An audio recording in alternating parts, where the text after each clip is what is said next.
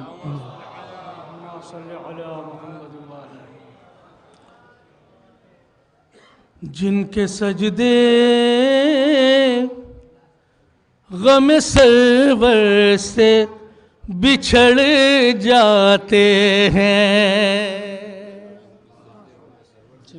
جن کے سجدے غم سرور سے بچھڑ جاتے ہیں، ان کے گھر بسنے سے پہلے ہی اجڑ جاتے ہیں. آئینہ دیکھ ذرا میرے نبی کے دشمن، آئینہ دیکھ ذرا میرے نبی کے دشمن، دل بگڑتا ہے تو چہرے بھی بگڑ جاتے ہیں، دل بگڑتا ہے تو چہرے بھی بگڑ جاتے ہیں. ایک مطلع اور 2-3 شعر نعت سرور کائنات کہ میں پیش کرنا چاہتا ہوں، ملاحظہ فرمائیے گا، خاص طور سے دیکھیے گا. ایک صلوات بآواز بلند ارشاد فرمائیں.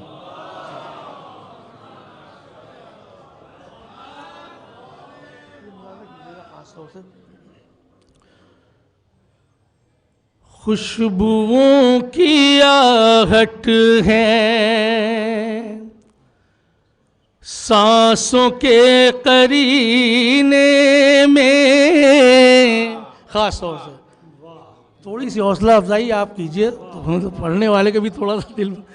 خوشبوؤں کی آہٹ ہے سانسوں کے قرینے میں، اس طرح شہ بطحا بس گئے ہیں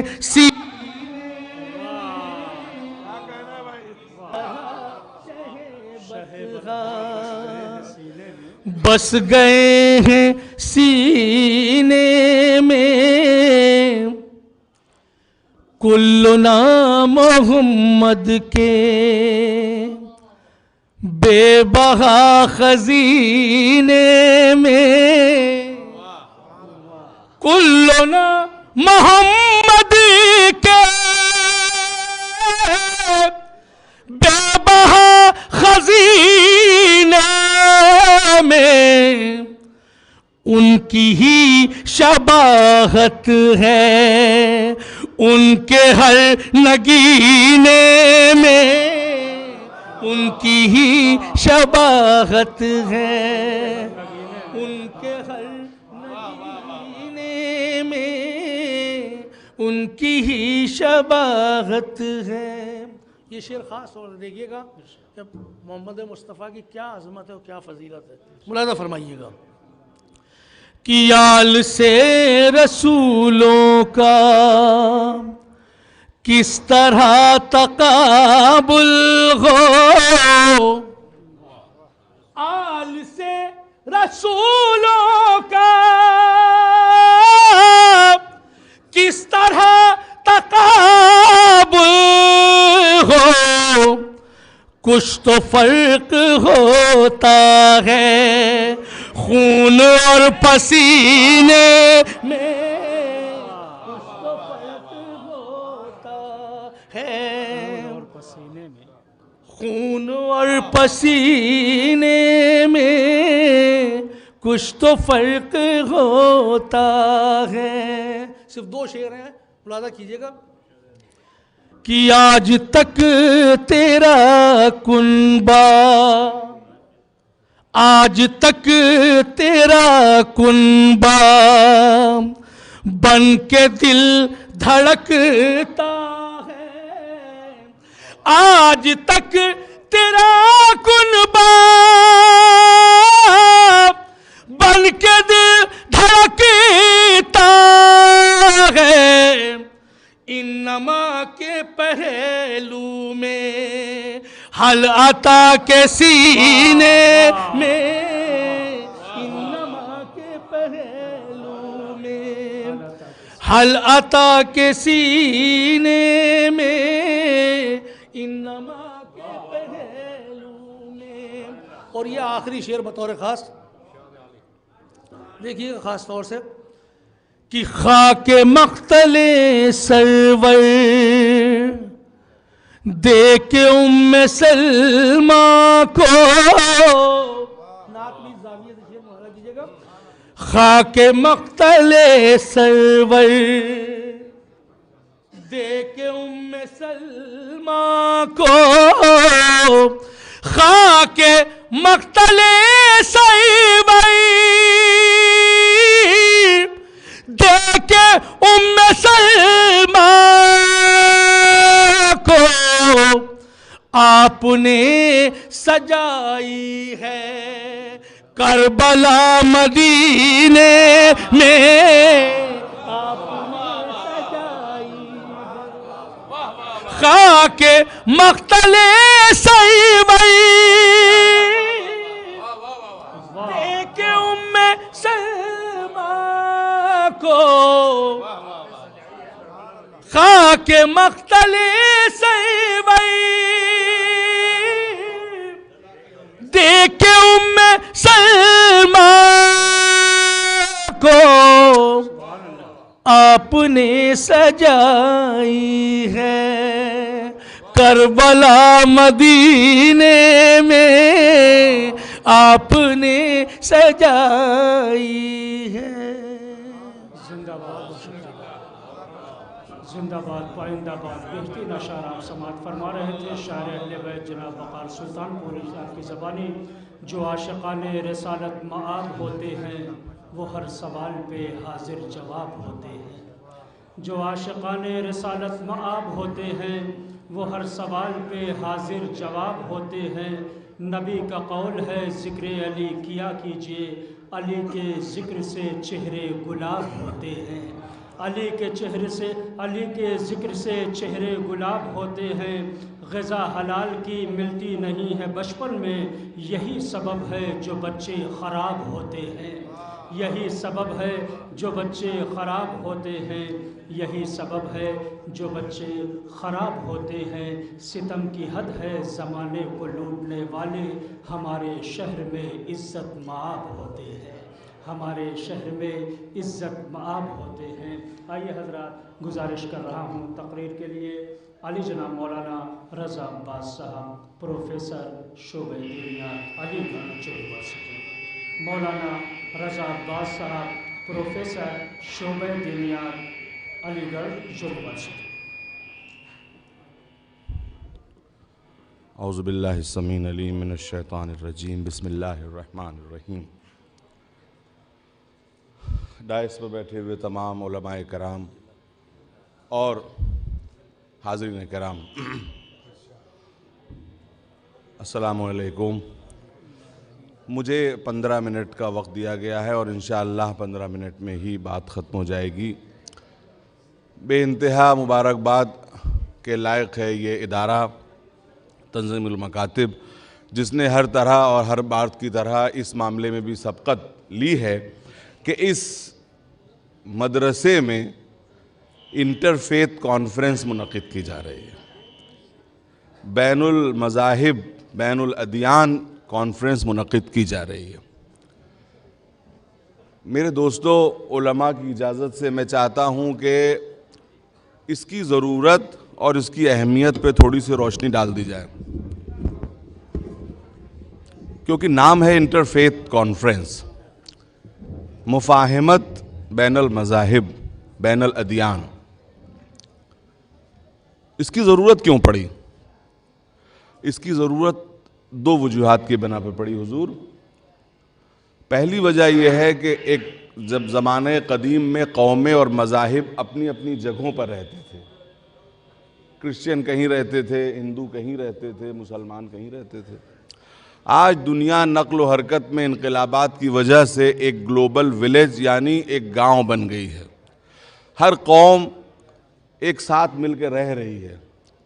ہندو مسلمان کے بغل میں رہ رہا ہے، کرسچن یہودی کے ساتھ رہ رہا ہے، یہودی مسلمان کے ساتھ رہ رہا ہے، اور دوریاں گھٹ گئی ہیں۔ یہاں پہ یہ جملہ کہہ دوں کہ جسمانی اور مادی فاصلے گھٹتے چلے جا رہے ہیں اور قلبی فاصلے بڑھتے چلے جا رہے ہیں۔ اب کیا طریقہ ہے؟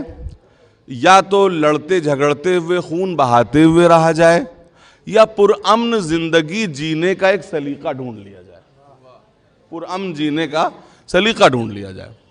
مدتوں لڑتے رہے لوگ، لیکن مدتوں لڑنے کے بعد لوگوں نے سلیقہ ڈھونڈا۔ کرسچینٹی میں سینکڑوں سال بلکہ 1000 سال تک مختلف فرقوں میں تلواریں چلتی رہیں، لوگ خون بہاتے رہے، لیکن اب انہوں نے سیکھ لیا کہ کیسے پرامن انداز میں رہا جا سکتا ہے، سیکھ لیا۔ اب جھگڑے نہیں ہوتے، فسادات نہیں ہوتے۔ تو اس کی ضرورت یوں ہے کہ آج قومیں ایک دوسرے کے ساتھ رہ رہی ہیں۔ میں درخواست کرتا ہوں کہ ذرا اگر تھوڑا سا یہ ڈسٹربنس نہ ہو تو میری بات پہنچ جائے، اور میں بالکل وقت کے اندر اپنی بات کو ختم کروں گا کہ قومیں رہ رہی ہیں قریب میں، تو کیسے رہیں؟ دوسری بات کہ مادیت اور مادہ پرستی کا اتنا زبردست سیلاب ہے آج کہ میں سمجھتا ہوں کہ خدا پرستوں کو سب سے زیادہ ضرورت اس بات کی ہے کہ وہ متحد ہو جائیں، چاہے وہ کسی بھی مکتب خیال کے کیوں نہ ہو، تاکہ اس طوفان کو روکا جا سکے، تاکہ اس طوفان کو روکا جا سکے۔ کم سے کم وہ مادہ پرستی کے سیلاب میں بہہ تو نہ جائے انسانیت۔ تو جو لوگ مانتے ہیں ان کو، اور ہمارے دین میں یہ سمجھتا ہوں، یہ صرف ایسی بات نہیں ہے کہ جو میں کھینچ کھانچ کے آپ کے طرف لا رہا ہوں، دین میں، قرآن میں، سیرت پیغمبر میں اس کی بھرپور گنجائش موجود ہے۔ انسانیت کی تکریم اور لوگوں کو ان چیزوں پر جمع کرنا کہ ٹھیک ہے اختلافات اپنی جگہ، کامن کوئی پلیٹ فارم تو ہوگا کہ جس کے اوپر آ کر کے ہم لوگ بات کریں۔ پہلے تو انسانیت کی تکریم، لقد کرمنا بنی آدم، ہم نے انسانوں کو مکرم کیا۔ یا ایھا الناس انا خلقناکم من ذکر و انثی، ایک مرد اور ایک عورت سے تم کو پیدا کیا۔ اور اس کے بعد آپ دیکھیے کہ ایک بہت اہم آیت میں پڑھنے جا رہا ہوں، سورہ آل عمران کی آیت ہے کہ قل یا اہل الکتاب تعالوا الی کلمۃ سواء بیننا و بینکم الا نعبد الا اللہ۔ ارے بھائی اہل کتاب، اب دیکھیے یہاں پہ اہل کتاب جب میں کہوں تو ٹریڈیشنل اہل کتاب نہ سمجھیے گا، یہ موضوع اجتہاد ہے، کسی کو بھی اہل کتاب کیا جا سکتا ہے اگر کسی کے نزدیک کوئی چیز ثابت ہو جائے تو۔ اہل کتاب آؤ ایک ایسے پروگرام پہ ہم متحد ہو جائیں کہ جس میں ہم متحد ہیں۔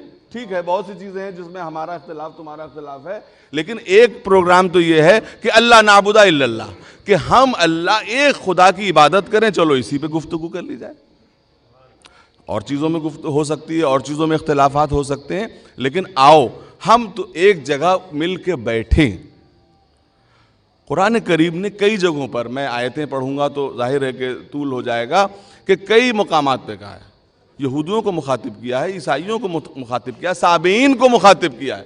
اب سابئین کا ترجمہ بہت سے لوگوں نے الگ الگ طریقے سے کیا ہے، اور کچھ لوگوں نے لامذہب بھی کیا ہے کہ آؤ انسانیت کے اوپر ہم بات کریں، آؤ توحید کے اوپر ہم بات کریں، عبادت کے اوپر ہم بات کریں۔ میرے دوستو، قرآن کریم ایک آفاقی کتاب ہے، انسانیت، اور میرا اپنا یہ ماننا ہے، یہ صرف کھینچنے کھانچنے کی بات نہیں ہے، میرا یہ ماننا ہے کہ یہ دنیا میں جو تشدد بڑھ رہا ہے یہ مذہب کی غلط تفسیر کی وجہ سے بڑھ رہا ہے۔ ہر مذہب اپنی اصل شکل میں محبت، صلح، آشتی اور امن کی دعوت دیتا ہے۔ ہمارا مذہب بھی دیتا ہے، اس کے وافر ثبوت ہے ہمارے پاس۔ دنیا الزامات لگاتی ہے تو لگاتی رہے، لیکن ہم جانتے ہیں جن آیتوں پہ اعتراض کیا جاتا ہے، حضور دنیا کا کوئی مذہب ایسا نہیں ہے کہ جو سیلف ڈیفنس کی اجازت نہ دیتا ہو۔ جس وقت میدان جنگ میں تلوار چل رہی ہو، اس وقت تلوار ہی اس کا دوست ہوا کرتی ہے۔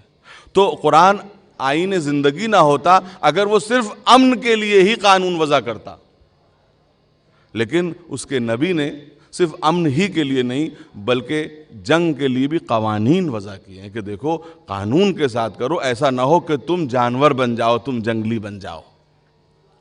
ہر مذہب میں ڈیفنس کے اختیارات دیے گئے ہیں، ہاں اسلام میں بھی ڈیفنس کے اختیارات دیے گئے ہیں۔ ہمارے نبی سے جب کسی نے پوچھا، بالکل وہی تھیم جو شاید ابھی تک وہ حدیث نہیں پڑھی گئی، کہ جب کسی نے پوچھا کہ یعنی وہ آداب رسالت سے آگاہ نہیں تھا تو کہہ رہا ہے اے محمد، مسلمان ہوتا تو یا رسول اللہ کہتا، لیکن ظاہر ہے کہ یہ کہہ کے کہہ رہا ہے اے محمد، کس بات کی آپ تبلیغ کرتے ہیں ذرا بتائیے۔ تو اب ظاہر ہے کہ ہم جیسے جاہل جب کتاب لکھیں تو یہ موٹی موٹی کتابیں، Islam, meaning of Islam, understanding of Islam, لیکن پیغمبر نے ایک جملے میں تفسیر کی کہ میں اللہ کی معرفت، اس کی عبادت اور اس کے بندوں پر شفقت کی تبلیغ کرتا ہوں۔ یہ تعظیم لامر اللہ والشفقت لخلق اللہ یا علی خلق اللہ، اللہ کی مخلوق پر شفقت، یہ ہے، یہ میرا 2 پوائنٹ کا ایجنڈا ہے۔ کوئی اگر میرے ساتھ آنا چاہے تو آ جائے۔ پیغمبر اسلام مدینے میں داخل ہوئے، وہ چیز جو عام طور پہ مجالس میں نہیں پڑھی جاتی، میں چاہتا ہوں کہ یہاں آپ لوگوں کو بتا دوں، ایک اہم ڈاکیومنٹ ہے جس کو ضرور پڑھنا چاہیے، میثاق مدینہ۔ اچھا عجیب بات ہے کہ بہت بیشتر تاریخی کتابوں میں یہ نہیں ملتا، لیکن بہرحال سیرت ابن ہشام میں موجود ہے، تفصیلی شرائط موجود ہیں کہ رسول اسلام نے پیسفل کو ایگزسٹنس، جو ایک لفظ ہے پرامن زندگی گزارنا، اس کا پہلا منشور ریٹن جس پہ دستخط ہوئے ہیں وہ ہے میثاق مدینہ، جس میں پیغمبر نے اہل کتاب سے باقاعدہ جو ہے وہ ریٹن سمجھوتا کیا ہے، لکھا ہوا مکتوب سمجھوتا کیا ہے، کہ جس میں بتایا ہے کہ دیکھو پرامن طریقے سے مختلف مذہب کے ماننے والے کیسے زندگی گزار سکتے ہیں بغیر لڑے ہوئے، بغیر جھگڑا کیے۔ ضرورت ہے کہ ہم اس کو دیکھیں کہ یہ میثاق مدینہ کیا ہے کہ جس کے لیے اور انتہائی انصاف کی شرطیں اس میں لکھی گئیں۔ میرے دوستو، آج دنیا کتنی ناانصافی اور ذلت کی باتیں کرتی ہے، ہمارے نبی کو نعوذ باللہ ایسے لفظوں سے پکارا جاتا ہے۔ خون بہانے والے، میں بہت نرم کر کے اصطلاحوں کو کر رہا ہوں، خون بہانے والے۔ حضور زندگی تاریخ اسلام میں پہلی دفعہ، دیکھیے دنیا میں امن کے لیے قانون تو روز بنتے آئے ہیں اور بنتے رہیں گے، اور آج دنیا اتنی وہ ہو چکی ہے، یعنی ڈیولپ ہو چکی ہے کہ یہ تک قانون بن گئے ہیں کہ اگر سامنے کسی جگہ پہ ہسپتال ہو تو وہاں پر گاڑی کا ہارن نہ بجاؤ۔ لیکن یہ امن کی بات ہے۔ جب یہی ممالک جنگ میں اترتے ہیں تو جب بم گراتے ہیں تو یہ نہیں دیکھتے کہ بچہ کون ہے، عورت کون ہے، بزرگ کون ہے، یہ کون ہے۔ قربان جائیے اپنے نبی کی سیرت پر کہ 1400 برس پہلے جب جنگیں جہالت اور جانوریت اور بہیمانہ جذبے کے ساتھ لڑی جاتی تھیں، اس وقت ہمارے نبی نے مسلمانوں کو آداب جنگ سکھائے تھے کہ دیکھو جب میدان جنگ میں اترنا تو صرف اس سے جنگ کرنا جو تم سے لڑے، عورتوں سے، بچوں سے، بزرگوں سے، یہاں تک کہ بھاگنے والوں سے، یہاں تک کہ زخمیوں سے بھی تعرض نہ کرنا۔ ہمارے نبی نے ان جاہلی رسموں کو بند کیا کہ جہاں مقتول کے ساتھ بھی دشمنی نبھائی جاتی تھی، کہا کہ دیکھو دشمن بھی دشمن ہے مگر انسان ہے، دانا و پانی بند نہ کرنا۔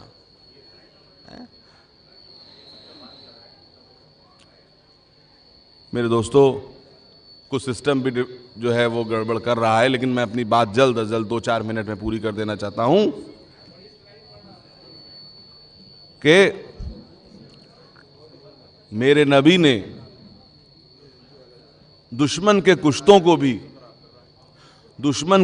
کو بھی ایسے میدان میں نہیں چھوڑ دیا، بلکہ ان کو بھی دفن کیا۔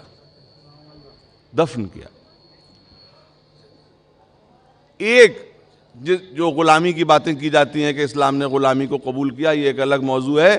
صرف ایک راستہ تھا جنگ کے قیدیوں کا. متوجہ رہیے گا، جنگ کے قیدی، آج دنیا جن کو وار پرزنر، جنگی قیدی کہتی ہے، ذرا جا کر کے مہذب دنیا اپنی جیلوں میں دیکھے کہ جنگی قیدیوں کے ساتھ کیسا برتاؤ کیا جاتا ہے. ہمارے نبی نے جنگی قیدیوں کے لیے بھی اپنی زندگی میں مدینے میں کوئی قید خانہ تعمیر نہیں کیا، اس لیے کہ جو انسانیت کو حریت کا پیغام دینے آتا ہے وہ جنگ میں قید خانہ نہیں بنایا کرتا.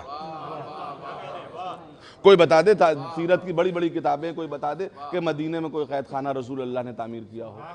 کہیں نہیں. تو جنگ قیدیوں کا کیا کیا جاتا تھا؟ اپنے اصحاب میں بانٹ دیتے تھے کہ دیکھو تم جو کھانا وہ ان کو کھلانا، تم جو پہننا وہ ان کو پہنانا، جو تمہارا معیار زندگی ہو وہی ان کا معیار زندگی ہو. بات کو ختم کر رہا ہوں میرے دوستو اس لیے کہ وقت نہیں ہے، مگر ہمیں اس کانفرنس کی جو فریم ورک ہے، جو اس کی باؤنڈریز ہیں، اس کو ڈیفائن کرنے کی بہت ضرورت ہے. اور لوگ بھی آئیں انشاءاللہ تعالیٰ، کل آئیں گے، میں تو آج چلا جاؤں گا علی گڑھ، کہ دوسرے مذاہب کے لوگ بھی آئیں، اپنی بات رکھیں. مفاہمت کی ضرورت ہے، تشدد کی ضرورت نہیں ہے. اور جیسا کہ مولانا صفدر صاحب نے جو کچھ فرمایا، میں اس سے بھی اتفاق رکھتا ہوں کہ مذہب کا مطلب آج شور سمجھ لیا گیا، نعرے. ہر مذہب آج نعروں پہ چل رہا ہے، کہیں یہ نعرہ ہے، کہیں وہ نعرہ ہے، کہیں وہ نعرہ ہے، کہیں وہ نعرہ ہے. جہاں نعرے ہوتے ہیں وہاں صرف جذباتیت ہوتی ہے، وہاں تفاہم نہیں ہوتا، وہاں عقل نہیں ہوتی، وہاں بیٹھ کے گفتگو کرنے کی گنجائش نہیں ہوتی، وہاں صرف نعرے ہوتے ہیں.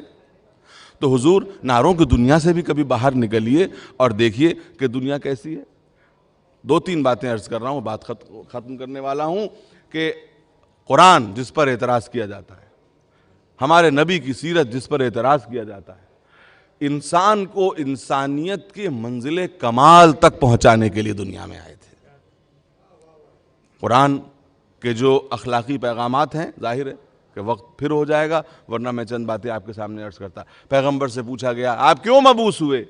آپ نے فرمایا میں اس لیے مبعوث ہوا تاکہ میں اخلاق کو اس کے آخری سرحد تک پہنچا دوں. ایک آخری بات اور وہیں پہ ختم کر دوں گا کہ دنیا سیرت پیغمبر کو کتابوں سے دیکھتی ہے نا، کہیں الٹی سیدھی باتیں بھی آ جاتی ہیں جس کی وجہ سے کچھ لوگوں کو باتیں بنانے کا موقع مل جاتا ہے. لیکن آپ یہ بتائیے کہ جو پیغمبر کو جانتا تھا وہ پیغمبر کو کیسا سمجھتا تھا کہ جو لوگ جانتے تھے پیغمبر کو، جن کے سامنے پیغمبر نے زندگی گزاری تھی، ان سے پوچھئے کہ پیغمبر کیسے تھے. آج کے بکے ہوئے کسی انٹیلیکچول، کسی دانشور نے 2 جملے کہہ دیے ہوں گے، وہ جو ہے وہ چینلوں پہ کہتے پھر رہے ہیں لوگ. پیغمبر جب فاتح کی حیثیت سے مکے میں داخل ہوئے، بس متوجہ رہی، مولانا نے اس کا تذکرہ کیا تھا، داخل ہوئے اور خانہ کعبہ کے دروازے پر کھڑے ہو کر ان لوگوں سے سوال کیا. کن لوگوں سے؟ جنہوں نے پیغمبر کو گھر سے نکالا تھا، جنہوں نے پیغمبر کو ایذا دی تھی، صرف ذہنی نہیں بلکہ جسمانی ایذا دی تھی. یہ پوچھا، صرف یہ پوچھا. دیکھیے بس یہ بات ہے کہ آپ پیغمبر کے کردار کو طبری سے مت دیکھیے، سیرت کی کتابوں سے نہ دیکھیے، ابن ہشام سے نہ دیکھیے. آپ یہ دیکھیے کہ جو لوگ موجود تھے جنہوں نے پیغمبر کو دیکھا تھا 53 سال تک، وہ کیا کہہ رہے ہیں. پیغمبر نے کھڑے ہو کے یہ کہا، بہت سی کتابیں ابن اسیر اور یہ وہ البدایہ والنہایہ، کہ یہ بتاؤ کہ تم کو میرے بارے میں آج کیا خیال ہے، تمہارے ساتھ کیا معاملہ ہونے والا ہے. اب آپ بتائیے کہ وہاں کون کون کھڑا ہوا تھا اور کیسے کیسی نفرت کرنے والے کھڑے ہوئے تھے، کیسے کیسے دشمنی کرنے والے کھڑے ہوئے تھے. لیکن سب نے یہ کہا کہ ہم نے دشمنی تو بہت کی ہے لیکن ہم جانتے ہیں کہ آپ کے جیسا کریم ہم میں کوئی دوسرا نہیں تھا، ہم تو آپ سے سوائے بھلائی کے اور کوئی امید ہی نہیں کر سکتے. بس یہ سننا تھا کہ پیغمبر نے کہا اذهبوا انتم الطلقاء، کہ تم سب آج آزاد ہو، تم سب آزاد کیے جاتے ہو اور تم سے آج کوئی حساب نہیں لیا جائے گا، کوئی بدلہ نہیں لیا جائے گا. جو اپنے خون کے پیاسوں سے بدلہ نہ لے اس کی سیرت کے اوپر الزام لگایا جاتا ہے. خدا کی قسم بات صحیح ہے کہ جو بدلنے چلا تھا دنیا نے آج دیکھا کہ وہ خود ہی بدل گیا. پیغمبر کی سیرت پر الزام لگانے والے، اور دیکھیے یہ چیزیں تو یہ کوئی نئی بات ہے، سینکڑوں سالوں سے متعصب ذہن کرتے رہیں گے، لیکن عاشقان رسول آج ضرورت اس بات کی ہے ہم اپنی زبان سے، ہم اپنے قلم کی نوک سے عشق رسالت کا حق ادا کریں اور دنیا کو بتا دیں کہ ہمارا نبی کیسا تھا. اور دنیا کو جب ہم بتائیں تو دنیا کو غیر نہ سمجھیں، بلکہ اس طرح سمجھیں جیسا کہ قرآن کہہ رہا ہے کہ تم بھی اپنے ہو، تم بھی اپنے ہو، تم بھی اپنے ہو. آؤ ہم بتاتے ہیں کہ ہمارا نبی کیسا تھا. بس اگر ہم اپنے نبی کو بتا دیں گے نا تو ہمارے نبی کے کردار میں وہ جاذبیت ہے کہ ہر انسان یہ کہہ دے گا کہ یہ انسان اخلاق کی بالا ترین اور بلند ترین جو ہے وہ سرحدوں کے اوپر فائز تھا. بس میں انہی باتوں کے ساتھ اپنی بات کو ختم کرتا ہوں. وآخر دعوانا ان الحمدللہ رب العالمین. زندہ باد مولانا رضا عباس صاحب ابھی آپ کے سامنے تقریر فرما رہے تھے. آئیے حضرات، میں بغیر کسی تاخیر کے گزارش کروں گا مولانا رضی بسوانی صاحب شاعر اہل بیت مولانا رضی بسوانی صاحب، ان کے فوراً بعد مولانا قلب جواد صاحب قبلہ آفتاب شریعت تقریر کریں گے، اور اس کے بعد ابھی علماء کرام کی تقاریر باقی ہیں، بچوں کے مظاہرے ہیں. لہٰذا آپ حضرات سے گزارش یہ ہے کہ آپ حضرات یہاں موجود تو ہیں ہی، لیکن میں علماء اور شعراء کی خدمت میں یہ مؤدبانہ گزارش کروں گا کہ ہمیں 10 سے 10:15 کے درمیان 10 بجے ہمیں پروگرام ختم کرنا ہے قانوناً. لہٰذا اس اوقات کو پیش نظر رکھیں اور آپس میں اس کی تقسیم بندی بھی ہو سکتی ہے. فی الحال آپ کے روبرو ہیں شاعر اہل بیت جناب مولانا رضی بسوانی جون پوری صاحب. استقبال کے لیے بآواز بلند صلوات ارشاد فرمائیں. اللہم صلی علی محمد و آل محمد. مل جل کر عظمت محمد و آل محمد پر بلند تر صلوات. حضرات ایک بلند ترین صلوات ارشاد فرمائیں حضرت. اللہم صلی علی محمد و آل محمد. مومنین کرام سے بھی گزارش ہے جو حضرات اس طرف کھڑے ہوئے ہیں ان سے گزارش ہے کہ اس طرف کافی جگہ ہیں، تشریف لے آئیں. حضرات ایک اور صلوات پڑھیں عظمت محمد و آل محمد پر. اللہم صلی علی محمد و آل محمد. آ جائیے مولانا. حضور تشریف لائیں.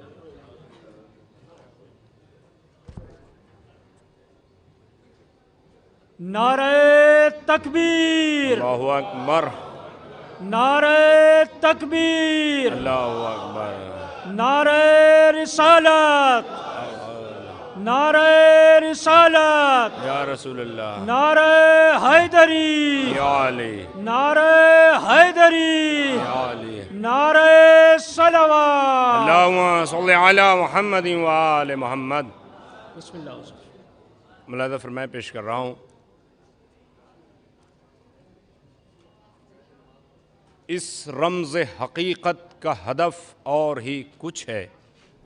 علماء سے دعائیں چاہتا ہوں، ملاحظہ فرمائیے گا. اس رمز حقیقت کا ہدف اور ہی کچھ ہے، ہیرا نہ کہو در نجف اور ہی کچھ ہے. علماء سے دعائیں چاہتا ہوں، آپ حضرات توجہ فرمائیں.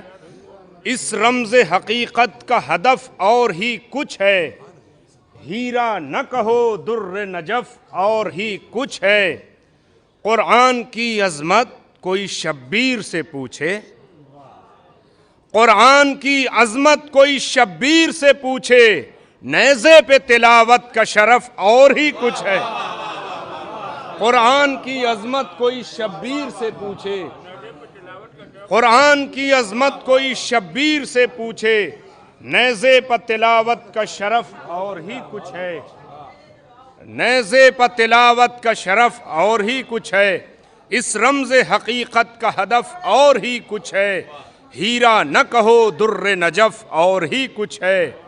نیزے پہ تلاوت کا شرف اور ہی کچھ ہے. قرآن کی عظمت کوئی شبیر سے پوچھے، نیزے پر تلاوت کا شرف اور ہی کچھ ہے. حضرات سرکار ختم مرتبت کی بارگاہ میں ایک نعت پیش کر رہا ہوں، چونکہ دامن وقت میں بالکل گنجائش نہیں ہے، اس لیے آپ توجہ فرمائیں. ملاحظہ فرمائیں کہ حضرات سے دعائیں چاہتا ہوں، ملاحظہ فرمائیے گا علماء کرام سے. اور مومنین سے دعائیں چاہتا ہوں. توجہ فرمائیں کہ شرف کچھ اتنا بڑا ہے ان کا کہ ذرہ ذرہ ہی مدح خاں ہے. توجہ فرمائیں, آپ میری طرف توجہ فرمائیں. شرف کچھ اتنا بڑا ہے ان کا کہ ذرہ ذرہ ہی مدح خاں ہے. صداقت مصطفیٰ کا چرچا گلی گلی ہے, مکان مکان ہے. توجہ فرمائیں, شرف کچھ اتنا بڑا ہے ان کا کہ ذرہ ذرہ ہی مدح خاں ہے. صداقت مصطفیٰ کا چرچا گلی گلی ہے, مکان مکان ہے. قلعہ ملاحظہ فرمائیے گا, نبی کی عظمت کا سلسلہ یوں ازل سے اب تک رواں دواں ہے. نبی کی عظمت کا سلسلہ یوں ازل سے اب تک رواں دواں ہے. نبی کی سیرت کا لمحہ لمحہ زباں زباں ہے, بیاں بیاں ہے. نبی کی عظمت کا سلسلہ یوں ازل سے اب تک رواں دواں ہے. نبی کی سیرت کا لمحہ لمحہ بیاں بیاں ہے, زباں زباں ہے. ولایت مصطفیٰ کے دل میں ولایت مرتضیٰ نہاں ہے. ولایت مصطفیٰ کے دل میں ولایت مرتضیٰ نہاں ہے. علی کو بعد رسول اکرم وہ جس نے چھوڑا وہ بے اما ہے. علی کو بعد رسول اکرم وہ جس نے چھوڑا وہ بے اما ہے. یہ راز سربستہ حقیقت زمانے بھر میں آیا آیا ہے. یہ راز سربستہ حقیقت زمانے بھر میں آیا آیا ہے. مخالف مصطفیٰ کا چہرہ اڑا اڑا ہے, دھواں دھواں ہے. یہ راز سربستہ حقیقت زمانے بھر میں آیا آیا ہے. یہ راز سربستہ حقیقت زمانے بھر میں آیا آیا ہے. یہ راز سربستہ حقیقت زمانے بھر میں آیا آیا ہے. مخالف مصطفیٰ کا چہرہ اڑا اڑا ہے, دھواں دھواں ہے. نبی آخر کی ذات اقدس دلیل وحدانیت ہے اب تک. نبی آخر کی ذات اقدس دلیل وحدانیت ہے اب تک. اسی کی سیرت کو پڑھتے رہیے, یہ رمز تخلیق دو جہاں ہے. نبی, توجہ فرمایا آپ, نبی آخر کی ذات اقدس دلیل وحدانیت ہے اب تک. اسی کی سیرت کو پڑھتے رہیے, یہ رمز تخلیق دو جہاں ہے. فضا میں خوشبو بکھر رہی ہے یہ کس کی آمد کے تذکرے پر. فضا میں خوشبو بکھر رہی ہے یہ کس کی آمد کے تذکرے پر. زمیں خزانے لٹا رہی ہے یہ کون مثل گوہر فشاں ہے. زمیں خزانے لٹا رہی ہے یہ کون مثل گوہر فشاں ہے. یہ چاند سورج ہوں یا کواکب یہ زحل و مریخ ہوں کی تارے. یہ چاند سورج ہوں یا کواکب یہ زحل و مریخ ہوں کی تارے. نبی کے قدموں کی ایک جھلک ہے فلک فلک جو یہ کہکشاں ہے. یہ چاند سورج ہوں یا کواکب یہ زحل و مریخ ہوں کی تارے. یہ چاند سورج ہوں یا کواکب یہ زحل و مریخ ہوں کی تارے. نبی کے قدموں کی ایک جھلک ہے فلک فلک جو یہ کہکشاں ہے. ملاحظہ فرمائیں کہ حریم ناز حرم بھی تم ہو, خدا کے ابر کرم بھی تم ہو. ملاحظہ فرمائیں کہ حریم ناز حرم بھی تم ہو, خدا کے ابر کرم بھی تم ہو. یہ خلد و کوثر بھی ہیں تمہارے, فلک تمہارا ہی صاحباں ہے. یہ خلد و کوثر بھی ہیں تمہارے, فلک تمہارا ہی صاحباں ہے. میں علماء سے دعائیں چاہتا ہوں, مومنین سے توجہ کی گزارش ہے. ملاحظہ فرمائیں, شعر سنیے گا, قبلہ یہ شعر سنیے گا. ہر ایک تکلم تیرے دہن پر نثار ہو کر غبار ہو جائے. توجہ فرمائیں عظمت نبی. ہر ایک تکلم تیرے دہن پر نثار ہو کر غبار ہو جائے. تیرے فضائل کی آبشاری زبان موسیٰ پر ذو فشاں ہے. تیرے فضائل کی آبشاری زبان موسیٰ پر ذو فشاں ہے. ہر ایک تکلم تیرے دہن پر نثار ہو کر غبار ہو جائے. ہر ایک تکلم تیرے دہن پر نثار ہو کر غبار ہو جائے. تیرے فضائل کی آبشاری زبان موسیٰ پر ذو فشاں ہے. یہ عرض مکہ ہو یا مدینہ, یہ جوف کعبہ ہو یا کی مشعر. یہ عرض مکہ ہو یا مدینہ, یہ جوف کعبہ ہو یا کی مشعر. یہ سب محمد کی برکتیں ہیں, یہ سب محمد کی داستان ہے. توجہ فرمائیں, یہ عرض مکہ ہو یا مدینہ, یہ جوف کعبہ ہو یا کی مشعر. یہ سب محمد کی برکتیں ہیں, یہ سب محمد کی داستان ہے. یہ سب محمد کی برکتیں ہیں, یہ سب محمد کی داستان ہے. ملاحظہ فرمائیں, وہ اپنے زمانے کا ابو لہب ہو یا اپنے زمانے کا ابو جہل ہو یا اپنے زمانے کا ملعون وسیم رشدی ہو, توجہ فرمائیے گا, نبی کے دشمن ابو لہب کی میں جاہلیت بیاں کروں کیا. نبی کے دشمن ابو لہب کی میں جاہلیت بیاں کروں کیا. یہ ایک گونگے کا خواب سمجھو, یہ ایک اندھے کی داستان ہے. نبی کے دشمن ابو لہب کی میں جاہلیت بیاں کروں کیا. نبی کے دشمن ابو لہب کی میں جاہلیت بیاں کروں کیا؟ یہ ایک گونگے کا خواب سمجھو، یہ ایک اندھے کی داستان ہے۔ ملاحظہ فرمائے فضائل مصطفیٰ کی سرحد تلاش کرنے چلا ہوں، لیکن فضائل مصطفیٰ کی سرحد تلاش کرنے چلا ہوں، لیکن میں ایک نادار و کم بذات، یہ میرے امکان میں کہاں ہے؟ فضائل مصطفیٰ کی سرحد تلاش کرنے چلا ہوں، لیکن میں ایک نادار و کم بذات، یہ میرے امکان میں کہاں ہے؟ ملاحظہ فرمائیں علی کے دشمن، نبی کے دشمن، علی کے دشمن، نبی کے دشمن، توجہ فرمائیں علی کے دشمن، خبر بھی ہے کچھ صراط پر کس طرح چلے گا؟ علی کے دشمن خبر بھی ہے کچھ صراط پر کس طرح چلے گا؟ تیری نمازیں ادھر پڑی ہیں، وہ تیرا روزہ بھی نیم جاں ہے۔ تیری نمازیں ادھر پڑی ہیں، یہ تیرا، زبان آپ ملاحظہ نہیں فرما رہے ہیں۔ علی کے دشمن، توجہ فرمائیں، جونپور کی زبان ملاحظہ فرمائیں، علی کے دشمن خبر بھی ہے کچھ صراط پر کس طرح چلے گا، تیری نمازیں ادھر پڑی ہیں، یہ تیرا روزہ بھی نیم جاں ہے۔ بہت توجہ، آخری شعر، زہر شرف، قبلہ دعائیں چاہتا ہوں حضور، زہر شرف فاطمہ کی عزت حدیث ام و ابیہا پڑھیے، زہر شرف فاطمہ کی عزت حدیث ام و ابیہا پڑھیے، محمد مصطفیٰ کی بیٹی محمد مصطفیٰ کی ماں ہے، محمد زہر شرف فاطمہ کی عزت حدیث ام و ابیہا پڑھیے، محمد مصطفیٰ کی بیٹی محمد مصطفیٰ کی ماں ہے، رضی کے طرز تکلمات ادب کو دیکھو سخن کو سمجھو، رضی کے طرز تکلمات ادب کو دیکھو سخن کو سمجھو، زبان نازک بہت ہے اس کی، کلام اس کا بہت رواں ہے۔ زندہ باد پرندہ باد، بہترین اشعار سماعت فرما رہے تھے آپ شاعر اہل بیت مولانا رسول بسوانی صاحب کی زبانی۔ آئیے حضرات، تقریر کے لیے گزارش کروں گا آفتاب شریعت حجت الاسلام والمسلمین علی جناب مولانا سید قلبی جواد نقوی صاحب قبلہ۔ حضرات، گزارش کر رہا ہوں تقریر کے لیے آفتاب شریعت حجت الاسلام والمسلمین علی جناب مولانا سید قلبی جواد نقوی صاحب قبلہ تشریف لا رہے ہیں، استقبال کے لیے بآواز بلند صلوات ارشاد فرما دیں۔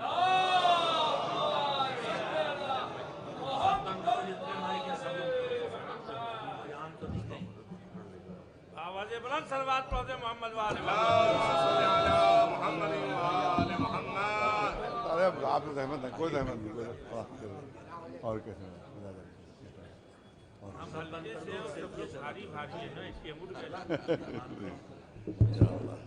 آپ گھڑی لانا بھول گئے، لہٰذا موبائل لیے رہیں گے، کرسی آ جائے بہتر رہے گا، کرسی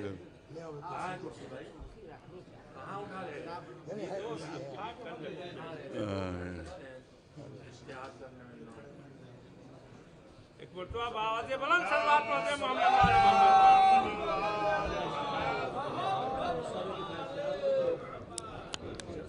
نعرہ تکبیر، سارے مل کر جواب دیں، نعرہ تکبیر، نعرہ رسالت، نعرہ حیدری، نعرہ صلوات۔ بہت بڑھیا۔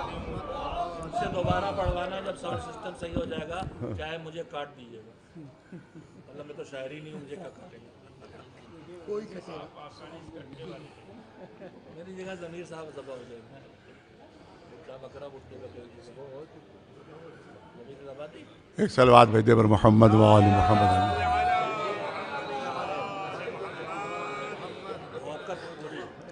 اعوذ باللہ السمیع العلیم من الشیطان اللعین الرجیم، بسم اللہ الرحمن الرحیم، الحمد للہ رب العالمین، والصلاة والسلام علی سید الانبیاء والمرسلین، سیدنا و نبینا و شفیع المذنبین ابی القاسم محمد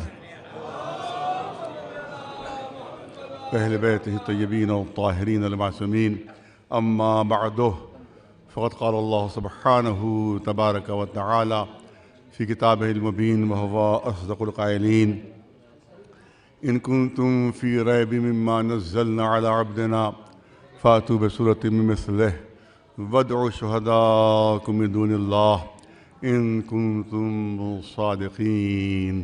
صلوات بھیجیں پر محمد و آل محمد. میں نے دیکھا کہ جو پرچہ میرے پاس آیا تھا اس میں بہت سے اس میں وہ عنوانات تھے. میں چاہتا ہوں کہ تمام عنوانات کا ایک مکسچر آپ کے سامنے پیش کر دیا جائے کہ اس سلسلے میں جو ہے وہ جو شبہات پیش کیے جاتے ہیں اور جو اعتراضات کیے جاتے ہیں اس کا کچھ تھوڑا سا جواب ہو جائے.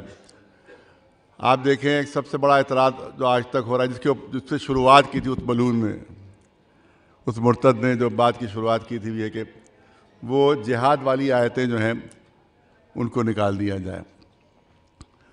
تو یہ مطالبہ نیا نہیں ہے، اس سے پہلے بھی یہ مطالبہ ہو چکا ہے. RSS کے کچھ لوگوں کی جانب سے مطالبہ ہوا تھا کہ یہ جہاد کی جو آیتیں ہیں ان کو قرآن مجید سے ہٹا دیا جائے. اور دلیل کیا تھی ہٹانے کے لیے؟ کہ کیونکہ یہ ہمارے خلاف اکساتی ہیں، مسلمانوں کو ہمارے خلاف یہ اکسانے والی آیتیں ہیں جس کی وجہ سے مسلمان ہم پر حملہ کرتے ہیں. لیکن میں پورے چیلنج کے ساتھ کہنا چاہتا ہوں کہ جہاد سے متعلق، قتال سے متعلق جتنی بھی آیتیں ہیں اس میں ہر چیز میں، ہر آیت میں تاکید ہے کہ جب تم پر حملہ ہو تو دفاع کرو،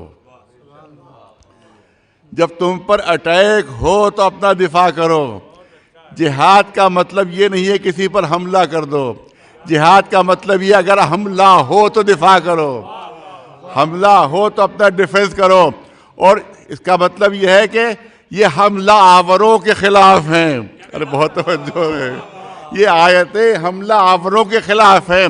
آپ کا یہ کہنا کہ یہ ہمارے خلاف اکسانے والی ہیں، یہ ہمارے خلاف یہ آیتیں ہیں، اس کا مطلب ہے کہ آپ اپنے کو حملہ آور تسلیم کر رہے ہیں. تبھی تو آپ کا یہ مطالبہ ہو رہا ہے کہ ان کو ہٹایا جائے. یہ ہمارے خلاف ہے. حقیقت یہ ہے کہ پورے قرآن مجید میں کہیں آپ کو نہیں ملے گا کہ کسی کے اوپر حملہ کر دو، کسی ملک کے اوپر قبضہ کر لو، کسی کو قتل کر دو، کسی کو مار ڈالو. یہ میں نے کہا کہ سب سے ہمیشہ میرا اعتراض یہ رہا ہے کہ دہشت گرد تنظیموں کو جو جہادی تنظیم کہا جاتا ہے یہ غلط ہے. دہشت گردی جرم ہے، جہاد عبادت ہے. دہشت گردی جرم ہے، جہاد عبادت ہے. جہاد گردن کاٹنے کا نام نہیں ہے، جہاد کسی کو قتل کرنے کا نام نہیں ہے، جہاد کسی کو مار ڈالنے کا نام نہیں ہے. جہاد کے معنی کیا ہے؟ جہاد کے معنی یہ ہے کہ کسی بھی نیک کام کے لیے، کسی بھی نیک مقصد کے لیے اپنی پوری طاقت کو صرف کر دینا، یہ اسلام میں جہاد ہے. کسی بھی نیک مقصد کے لیے اپنی پوری طاقت کو صرف کر دینا یہ جہاد ہے. میں 2-3 مثالیں صاحبان ذوق کے لیے پیش کرنا چاہتا ہوں. علماء ماشاءاللہ یہاں پر تشریف فرما ہے کہ جہاد ہے کیا؟ جہاد ہے کیا؟ کسی نے اندھیرے میں ایک شمع روشن کر دی، کسی نے اندھیرے میں ایک چراغ روشن کر دیا. اسلام میں یہ بھی جہاد ہے. کس کے خلاف؟ اندھیرے کے خلاف.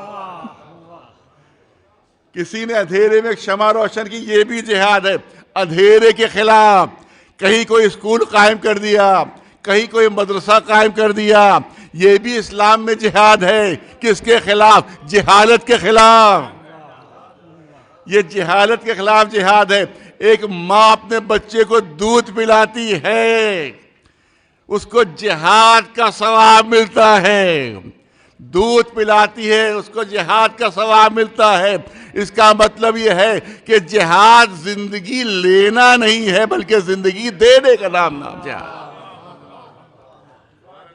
جہاد کا نام خون بہانا نہیں ہے کسی مرتے ہوئے مریض کو اپنا خون دے کر اس کی جان بچانے کا نام جہاد ہے، خون بہانے کا نام جہاد نہیں ہے، خون دے کر کسی زندگی کے بچانے کا نام جہاد۔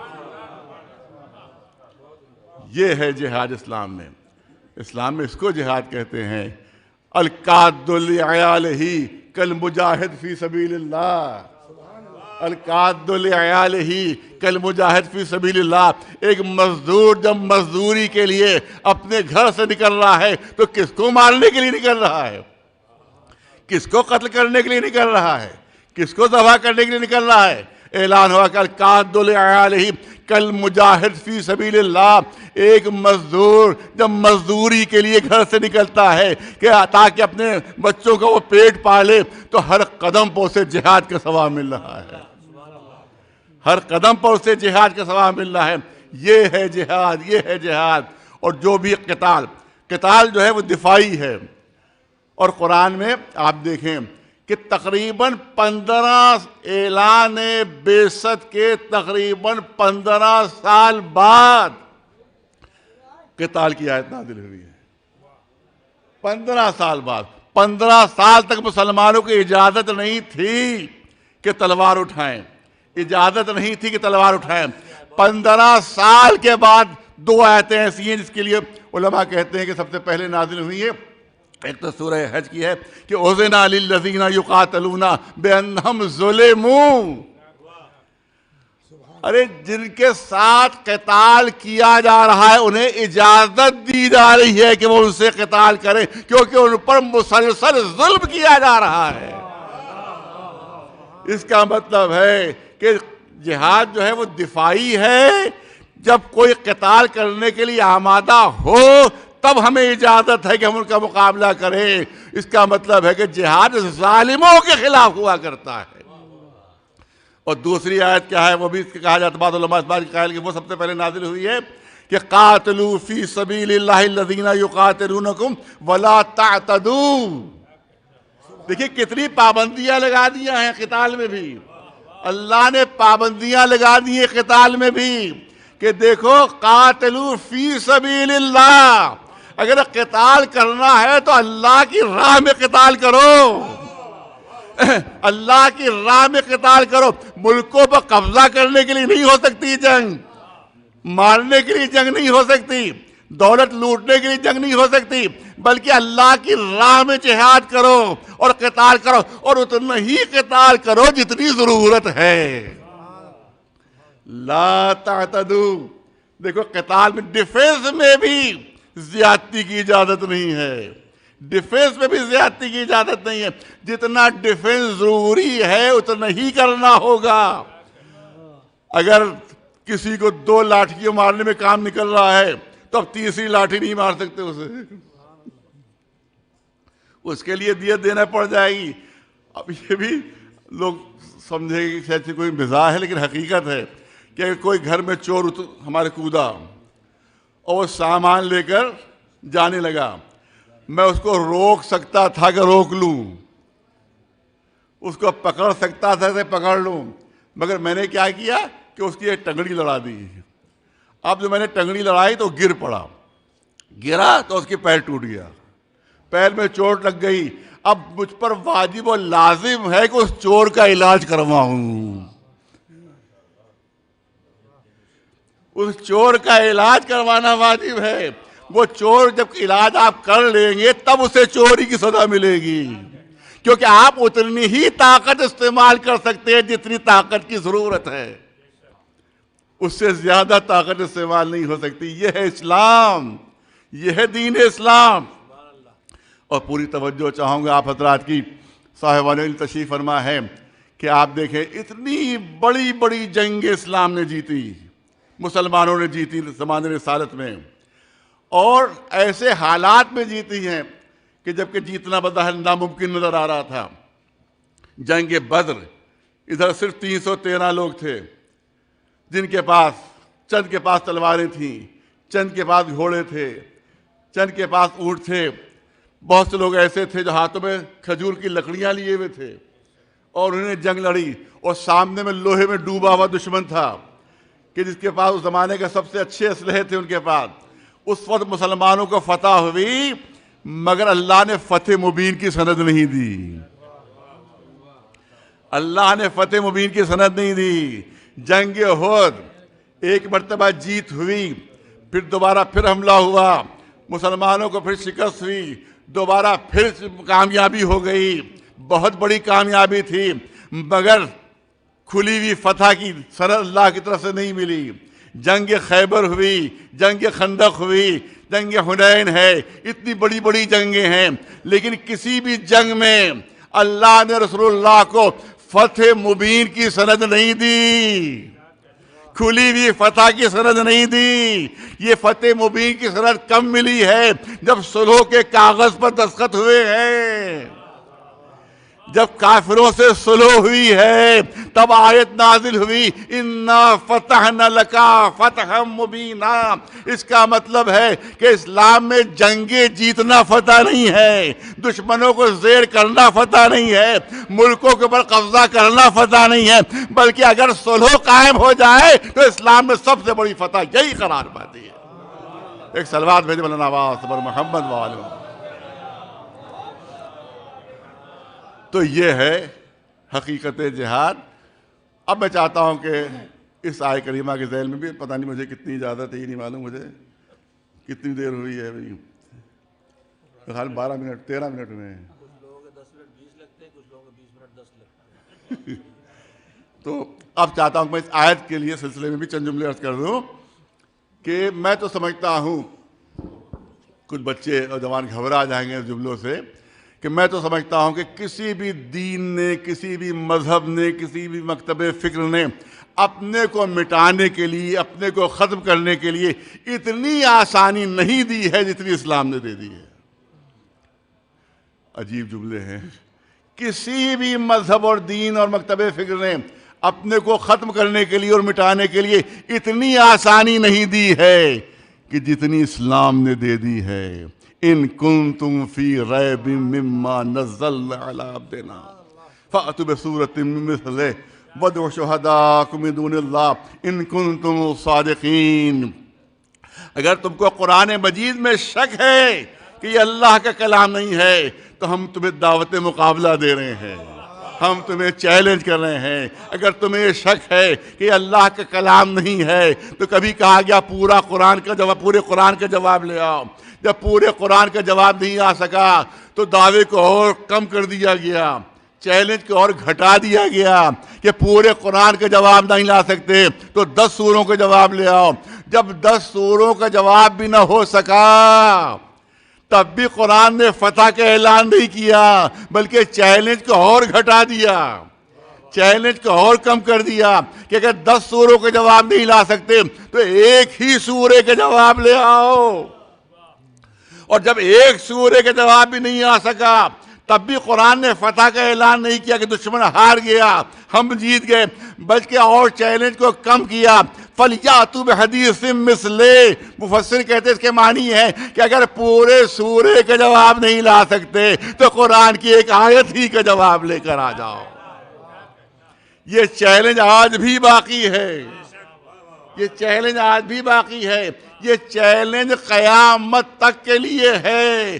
اس کا مطلب ہے آج بھی موقع ہے دشمنوں کو کہ قرآن کی ایک آیت کا جواب لے آئیں. قرآن کی صداقت ختم ہو جائے گی، رسول کی رسالت ختم ہو جائے گی، اسلام کی حقانیت ختم ہو جائے گی. مسلمانوں کو کوئی اور دین دھرم اختیار کرنا پڑے گا اگر قرآن کی ایک آیت کا بھی جواب آ جائے. اب سوال یہ ہوتا ہے کہ وہ عرب والے کہ جن کو اپنی فصاحت و بلاغت پر ناز تھا، جن کو اپنی فصاحت و بلاغت پر غرور تھا، علماء تشریف فرما ہیں اپنے کو عرب اور پوری دنیا کو عجم کہتے تھے. خود عرب، پوری دنیا عجم. عرب کے معنی ہے بہت بولنے والا، عرب کے معنی ہے بڑا فصیح و بلیغ، عرب کے معنی ہے بڑا زبان دار، اور عجم کے معنی ہے گونگا. صرف ایرانیوں کو عجم نہیں کہتے تھے، صرف ایرانیوں کو عجم نہیں کہتے تھے. عرب اپنے مقابلے میں پوری دنیا کو عجم کہتے تھے. پوری دنیا ان کے مقابلے میں گونگی تھی.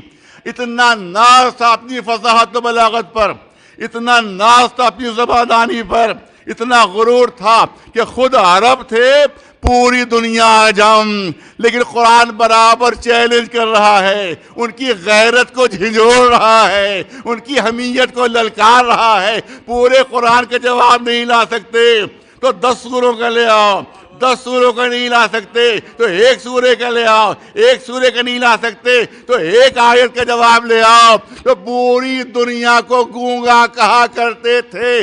یہ ہے قرآن کا اعجاز کہ جو پوری دنیا کو گونگا کہتے تھے وہ خود قرآن کے سامنے گونگے بن کر رہ گئے۔ ایک صلوات بھیج دیں محمد والے۔ دیکھیے، جب آسان راستہ ہوتا ہے تو مشکل راستہ اختیار نہیں کیا جاتا ہے، جب سہل راستہ ہوتا ہے تو دقت جس راستے میں وہ اختیار نہیں کی جاتی۔ مجھے دہلی جانا ہے، معلوم ہے کہ وہ سپر فاسٹ ایکسپریس ہے، اس کے اوپر میں جا رہا ہوں اور بہت اطمینان سے پہنچ گیا، لیکن فرض کیجئے جانا بہت ضروری جانا ہے، لیکن اس میں ریزرویشن نہیں مل سکا اور کوہرا شب میں بہت زیادہ ہوتا ہے، ایکسیڈنٹ کا خطرہ ہو جاتا ہے، مرنے کا خطرہ ہے، تو لیکن کیونکہ جانا ہی جانا ہے لہذا اب میں وہ خطرہ مول لوں گا کہ چاہے کچھ بھی ہو جائے مجھے تو جانا ہے۔ تو اس کا مطلب ہے کہ مجبوری کے عالم میں خطرناک راستہ اختیار کیا جاتا ہے، اور اگر اختیار ہو تو انسان آسان راستہ اختیار کرتا ہے۔ تو میں ان عربوں سے پوچھتا ہوں کہ جب اسلام نے تم کو اتنا آسان موقع دے دیا تھا، ارے بہت توجہ، اتنا آسان موقع دے دیا تھا کہ 1 آیت کا جواب لے آؤ، قرآن کی سچائی ختم ہو جائے گی، اسلام کی حقانیت ختم ہو جائے گی، رسول کی رسالت ختم ہو جائے گی۔ تو جب اتنا آسان موقع دے دیا تھا تو پھر تم اتنی جنگیں کیوں لڑ رہے ہو؟ یہ جنگیں کس مقصد سے ہو رہی تھیں؟ اسلام کو ختم کرنے کے لیے۔ یہ جنگ بدر کاہے کے لیے تھی؟ اسلام ختم ہو جائے۔ جنگ احد کاہے کے لیے تھی؟ اسلام ختم ہو جائے۔ جتنی بھی جنگیں ہیں وہ اسلام کو ختم کرنے کے لیے ہو رہی تھیں۔ تو جب اسلام نے موقع دے دیا تمہیں کہ 1 آیت کا جواب لے آؤ، 1 آیت کا جواب لے آتے، اتنی جنگیں لڑنا ہی نہ پڑتی، اتنی جنگیں لڑنا ہی نہ پڑتی۔ آپ کی مزاج کے مطابق اور ذوق کے مطابق جملہ نرد کروں کہ آخر علی کے ہاتھوں اپنے پہلوانوں کو کیوں کٹوا رہے ہو؟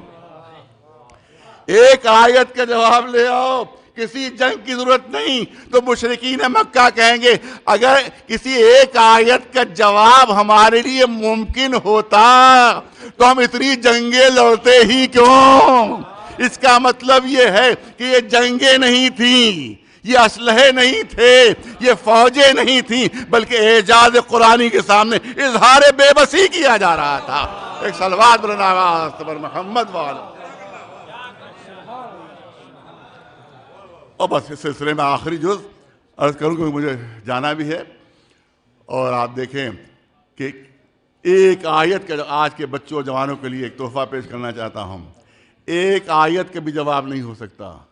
ہو سکتا ہے بچے جوان تعجب کریں کہ بہت زیادہ مبالغہ ہے، اس میں ایگزیجریشن کر دیا۔ کیسے ممکن ہے کہ کوئی کتاب ایسی ہوگی جس کے کسی 1 جملے کا بھی جواب نہ ہو سکے، کہ کسی 1 آیت کا بھی جواب نہ ہو سکے؟ یہ قرآن نے کیا دعویٰ کر دیا کہ 1 آیت کا جواب نہیں ہو سکتا؟ حقیقت یہی ہے کہ قرآن کی ایک آیتوں میں ایک آیت میں وہ خصوصیت ہے، وہ خصوصیات ہیں، وہ کمالات ہیں کہ دنیا تھک گئی مگر 1 آیت کا جواب نہیں ہو سکا۔ اس کا جب قرآن کا چیلنج ہوا تھا تو سمجھیے کہ انہوں نے کوشش نہیں کی ہوگی، کوشش کر کے وہ واقعات ہے، تاریخ میں کو بیان کروں گا تو بہت دیر ہو جائے گی کہ تاریخ میں واقعات موجود ہیں، کوشش کی تھی انہوں نے مگر ناکام رہے تھے، اپنی کوشش میں ناکام رہے تھے۔ تو اب سوال یہاں پر یہ ہوتا ہے کہ آخر وہ کون سے کمالات ہیں قرآن کی ایک آیت میں کہ جس کی وجہ سے قرآن نے یہ دعویٰ کر دیا کہ 1 آیت کے بھی جواب ممکن نہیں ہے؟ تو آپ یاد رکھیں کہ قرآن کی کسی بھی ادیب کو، کسی بھی شاعر کو، کسی بھی بڑے سے بڑے زبانداں کو یہ خصوصیت حاصل نہیں ہے جو قرآن کو حاصل ہے، کیونکہ چاہے کسی بڑے سے بڑے شاعر کا شعر کیوں نہ ہو، کسی بڑے بڑے ادیب کی تحریر کیوں نہ ہو، یہ نہیں ہو سکتا کہ اس کے کسی لفظ کو بدلا نہ جا سکے، کسی لفظ کو اس کے تبدیل نہ کیا جا سکے. یہاں تک کہ جوش ملی آبادی بہت ہی زبردست اردو زبان کا ماہر شاعر ہیں، لیکن بعض نقاد ایسے ہیں کہ جنہیں جب تنقید کی تو کہا کہ اس سے بہتر لفظ اردو زبان میں موجود تھا جو جوش نے استعمال نہیں کیا. اگر استعمال کرتے تو شعر کا زور اور بڑھ جاتا. اس کا مطلب یہ ہے کہ جو جیسے باکمال شاعر کے لیے بھی نقاد کہہ رہے ہیں کہ انہوں نے کمزور لفظ استعمال کر دیا، اس سے بہتر لفظ زبان میں موجود تھا جو جوش نے چھوڑ دیا. لیکن صرف قرآن مجید کی خصوصیت یہ ہے، صرف قرآن کی خصوصیت یہ ہے، جبکہ عربی بہت وسیع زبان ہے، مترادفات اس میں بہت ہیں، سنونیمز اس میں بہت ہیں. اردو میں بہت کم ہے سنونیمز، اردو میں مترادفات بہت کم ہے. عربی میں ایک ایک شے کے لیے 100 نام ہیں، 100 لفظیں ہیں. اردو زبان کی مثال پیش کر دوں کہ اردو زبان میں اونٹ جو جانور ہے اس کے سوائے اونٹ کے اور کوئی خالص اردو میں آپ کو نام نہیں ملے گا، لیکن عربی زبان میں 100 سے زیادہ نام ہیں. اسی طرح سے تلوار خالص اردو میں صرف تلوار کا لفظ آپ کو ملے گا. دوسرا آپ نے نام لیا تو دوسری زبان کا لفظ ہوگا، اردو کا خالص کا نہیں ہوگا وہ. اور اگر کوئی اور نام لیا تو شکل بدل جائے گی، وہ تلوار نہیں ہوگی، وہ قرولی ہو جائے گی، وہ خنجر ہو جائے گا، وہ چاقو ہو جائے گا، وہ تلوار نہیں رہے گی. مگر عربی زبان میں بے شمار نام ہے تلوار کے. جنگل کا جانور شیر کے علاوہ کوئی اور نام اردو میں نہیں ہے. اگر آپ نے نام بدلا تو نسل بدل جائے گی. ارے توجہ، تیندوا کہہ دیا تو نسل بدل جائے گی، چیتا کہہ دیا تو نسل بدل جائے گی، یہ نسل بدل جائے گی. صرف ایک نام ہے شیر، اس کے علاوہ کوئی اور دوسرا خالص اردو میں نام نہیں ہے. لیکن عربی زبان میں کتنے مترادفات ہیں جو جنگل کے جانور کے لیے استعمال کیے گئے ہیں کہ ایک لفظ ہٹا کر دوسرا لفظ رکھ دیا جائے تو پڑھنے والے کو احساس بھی نہیں ہوگا کہ لفظ بدل گیا، پڑھنے والے کو احساس بھی نہیں ہوگا کہ لفظ تبدیل کر دیا گیا. تو لفظ نہیں بدل سکتا، جو قرآن نے لفظ استعمال کر دیا ہے اس لفظ کو بدلا نہیں جا سکتا، اس لفظ کو بدلا نہیں جا سکتا. اور دوسری صورت یہ ہے کہ لفظ وہی رہے، جگہ بدل دی جائے. جملے کے ابتدا میں آیا ہے ہم وسط میں لے آئیں، وسط میں آئے ہم آخر میں لے آئیں، پڑھنے والوں کو احساس نہیں ہوگا کہ لفظ کی جگہ بدل گئی. تو صرف و صرف قرآن مجید کی خصوصیت یہ ہے کہ نہ لفظ بدلا جا سکتا ہے، نہ لفظ کی جگہ بدلی جا سکتی ہے، نہ لفظ کی ترتیب بدلی جا سکتی ہے. نہ لفظ بدلا جا سکتا ہے، نہ لفظ کی جگہ. لاکھ ایک ملتا جلتا لفظ کیوں نہ ہو، لاکھ ملتا جلتا لفظ کیوں نہ ہو، لیکن ادھر قرآن کے استعمال شدہ لفظ کو بدلا تو فوراً نظم فصاحت بتا دے گا کہ یہ وہ لفظ نہیں جو قرآن میں استعمال ہوا تھا، بلکہ کسی نے یہ لفظ بدل دیا ہے. اگر ترتیب بدل دی کہ جو لفظ قرآن نے جس موقع پر استعمال کیا ہے اس کی ترتیب بدل دی تو فوراً صاحبان ذوق تشریف فرمایا، جملہ نظر کرنا چاہتا ہوں، ادھر ترتیب بدلی ادھر نظم فساد بگڑ کر بولے گا. ارے توجہ رہے، نظم فساد بگڑ کر بولے گا. یہ وہ جگہ نہیں ہے کہ جہاں قرآن نے اس لفظ کو استعمال کیا تھا. اس کا مطلب ہے کہ قرآن نے جس لفظ کو جہاں استعمال کر دیا نہ لفظ بدلا جا سکتا ہے، نہ لفظ کی جگہ بدلی جا سکتی ہے، نہ لفظ کی ترتیب بدلی جا سکتی ہے. ذرا لفظ بدل کر عرض کروں کہ جس لفظ کو دست قدرت نے جہاں بٹھا دیا، جس لفظ کو دست قدرت نے جہاں بٹھا دیا نہ لفظ بدلا جا سکتا ہے، نہ لفظ کی جگہ بدلی جا سکتی ہے، نہ لفظ کی ترتیب بدلی جا سکتی ہے. دست قدرت نے جس لفظ کو جہاں بٹھا دیا نہ لفظ بدلا جا سکتا ہے، نہ لفظ کی جگہ بدلی جا سکتی ہے، نہ لفظ کی ترتیب بدلی جا سکتی ہے. جو تصور کرو کہ اگر کسی لفظ کو کہیں پر دست قدرت بٹھا دے تو نہ لفظ بدلا جا سکتا ہے، نہ لفظ کی جگہ بدلی جا سکتی ہے، نہ ترتیب بدلی جا سکتی ہے. تو اگر اللہ کسی شخصیت کو کہیں پر بٹھا دے تو نہ شخصیت بدلی جا سکتی ہے، نہ شخصیت کی جگہ بدلی جا سکتی ہے، نہ شخصیت کی ترتیب بدلی جا سکتی ہے۔ اگر لفظ بدلو گے تو نظم فصاحت بگڑ جائے گا، اگر شخصیت بدلو گے تو نظم ہدایت بگڑ جائے گا۔ ایک سلوات بلند آواز تبر محمد و آل محمد۔ لہذا جو ملون کہتا ہے کہ اتنی آیتوں کا کہیں اور سے اضافہ ہو گیا، تو آپ یاد رکھیں کہ جو تحریف کے قائل ہیں وہ کمی کے تو قائل ہیں، اضافے کا کوئی قائل نہیں ہے، کیونکہ قرآن میں اضافہ ہو ہی نہیں سکتا، ناممکن ہے، کیونکہ اگر کوئی اضافے کی کوشش بھی کرے گا تو فوراً پتہ چل جائے گا کہ بخمل میں ٹاٹ کا پیوند لگ گیا ہے۔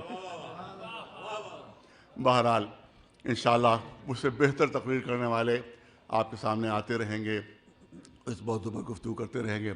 دل تو بہت چاہتا ہے کہ مزید گفتگو ہو، لیکن مجھے ابھی روانہ ہونا اور سفر درپیش ہے، تو بہت مبارکباد دیتا ہوں میں مولانا صفی حضرت صاحب قبلہ اور تنظیم المخاطب کے جو یہاں کے اوپر ہم کاران ہیں کہ جنہوں نے بہت ہی بروقت اور برمحل اس جلسے کا جو انہوں نے انعقاد کیا ہے، اور آج کل جو سازشیں تیز تر ہو گئی ہیں اسلام کے خلاف، رسول اللہ صلی اللہ علیہ وسلم کی سیرت کے خلاف، قرآن مجید کے خلاف، لہٰذا انشاءاللہ یہاں کے اوپر بہتر سے بہتر تقریریں اور مقالات پیش کیے جائیں گے، اور گزارش یہ ہے کہ ان مقالات کو، ان تقریروں کو، اس کو شائع بھی کروایا جائے، اور صرف اردو زبان میں نہیں بلکہ انگلش اور ہندی زبانوں میں اس کو شائع کیا جائے، تاکہ اگر ہمارے بچے کسی شک میں، کسی شبہ میں مبتلا ہو گئے ہوں، کسی کوئی بچہ، ہمیں دوسروں کی فکر بعد میں ہے، اپنے بچوں کی فکر پہلے ہے، کہ وہ کسی شک و شبہ میں مبتلا نہ ہو جائیں، وہ نہ کہیں چیزوں سے بہک جائیں، ان کا ذہن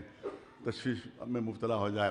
لہذا یہ تمام تقریریں جو ہیں جس موضوعات پر ہوگی انشاءاللہ، جیسے کہ فرمایا کہ وہ شائع ہوں گی، تو انشاءاللہ بے انتہا مفید اس نسل کے لیے بھی اور آئندہ آنے والی نسلوں کے لیے میں مبارکباد دیتا ہوں، اور دعا بھی ہے کہ جلد سے جلد یہ تمام سازشیں جو ہیں اسلام کے خلاف ختم ہوں، اور یہ سازشیں تو خیر چلتی رہیں گی، صرف ایک ہی وقت آئے گا جب یہ سازشیں ختم ہوں گی، کہ جب ہمارے امام زمانہ کا ظہور ہوگا، پالنے والے جلد سے جلد ہمارے امام کا ظہور ہو، تاکہ ہر مشکل ختم ہو جائے، ہر سازش ختم ہو جائے، اور اس پورے دنیا میں اسلام ہی کا دور و دورہ ہو۔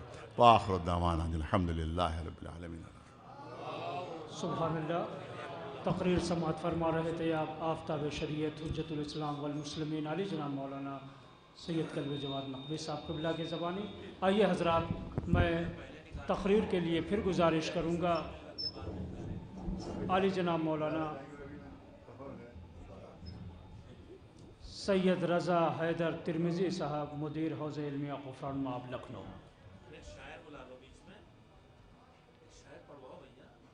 آئیے حضرات، میں تھوڑی دیر رضا صاحب سے گزارش کروں گا کہ وہ قیام کریں۔ شاعر اہل بیت جناب اختر اعجاز جلال پوری صاحب، جناب اختر اعجاز جلال پوری صاحب نعرہ صلوات سے ان کا خیر مقدم فرمائیں۔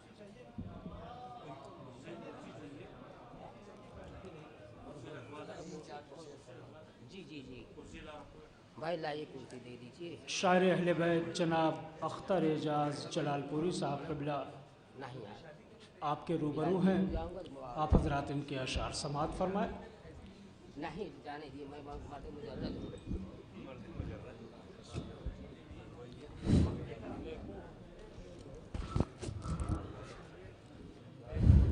ایک اعلان سماعت فرما لیں، تب تک انشاءاللہ کل 11 دسمبر سنیچر جو نشستیں ہوں گی وہ ملاحظہ فرما لیں۔ کل پہلی نشست 10 بجے صبح تا 12 بجے دوپہر، دوسری نشست 2 بجے سے پہر تا 5 بجے سے پہر، تیسری نشست 7 بجے شب تا 10 بجے شب۔